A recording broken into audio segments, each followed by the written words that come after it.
Hello everyone, it's here from the Birds back with another Shadowlands video. In this video we're looking at Necrolord Arms Warrior for 9.2 on the PTR, and this build specifically is for those of you who are looking to maximize your group damage in specifically a raid setting. So thinking single target stuff in Mythic Sepulchre, and you're looking to donate mastery buffs to your fellow people. You're not too worried about losing a little bit of your own productivity. Compared to Night Fae in this style, I don't know if it's quite as good on personal DPS, but the Necrolord buff is gigantic, and even though I'm kind of going to show you a slightly scuffed rotation, there are ways to maximize your uptime of Conqueror's banner. So let's take a look at what we're getting out of the double legendaries and the 2-piece, 4-piece. So first of all, we basically get the opportunity to extend our Conqueror's banner as we spend our rage. And this sort of works slightly anti-synergistically with our 2-piece and our 4-piece, but the buff is excellent. So having access to this is great. It's just a nice effect.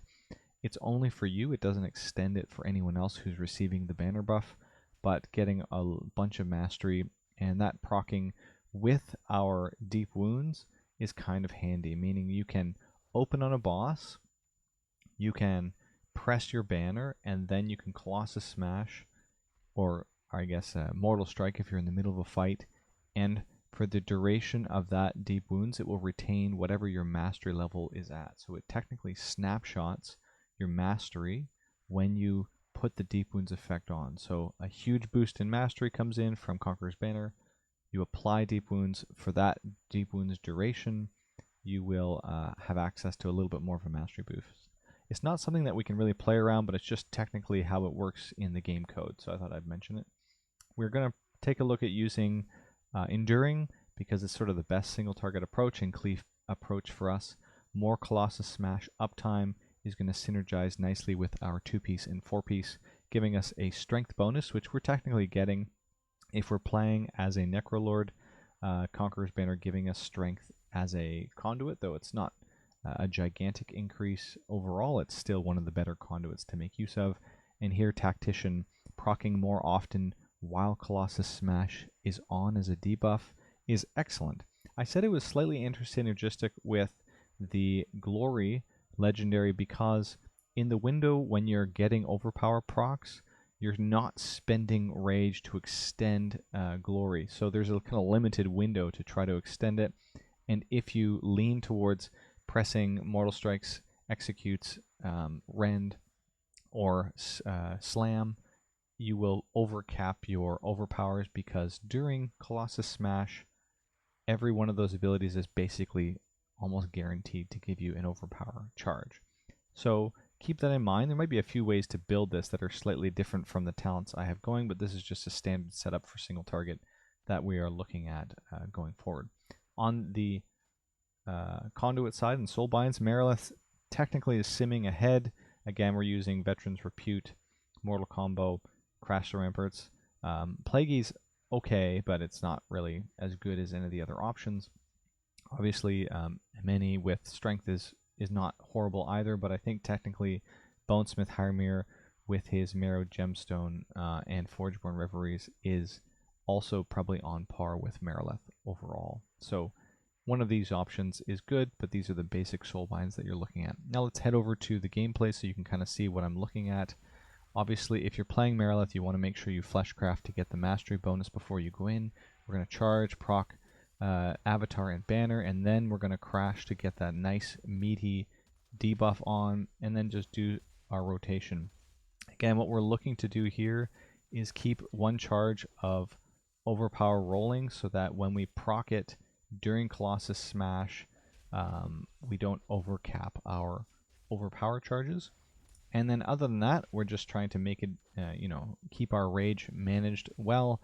When it gets low enough, we will Blade Storm to fill up the time and allow sort of the auto attacks that still occur during Blade Storm to bring us back up to full rage, maintaining Rend and doing all those nice things.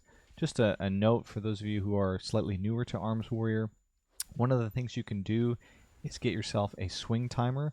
I would recommend this if you want to pursue sort of mythic rating as an Arms Warrior, it's kind of an important element of generating just that much more rage. So you'll see me do it a couple times when I have an opportunity. A note on that, given the 4-piece, there's slightly less need for charging and weaving in. What I mean by that is you'll see me auto attack and gain rage, and then I will walk out. This is, of course, hopefully while I don't have Mortal Strike ready to cast, but I'll walk out and then charge back in quickly. And the point of doing that is your auto attack has not gone off yet, so you're not wasting an auto attack, and you get the rage from the charge. But as I mentioned, using Enduring Blow with the 4-piece means that we'll have more Colossus Smash uptime, and we will therefore be casting Overpower a little bit more. Essentially, Overpower is an opportunity for you to have one more auto attack swing go through, so you'll see slightly less need to charge back in, because by pressing Overpower more often, we are filling a GCD that otherwise would be used on a Mortal Strike or a Slam. So that's kind of that spacing that occurs while our normal rotation is going on with Overpower will occur slightly more frequently in this single target arrangement.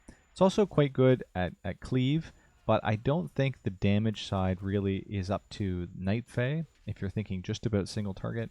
The banner, however, is quite a reasonable boost for a lot of burst classes that love mastery. I think Boomkins and Fire Mages would probably take advantage of this nicely, though obviously they're not necessarily in melee, and you can't control that, but I can see people trying to min-max it a little bit. More or less, you're just thinking about the passive benefit that you're handing out to other people.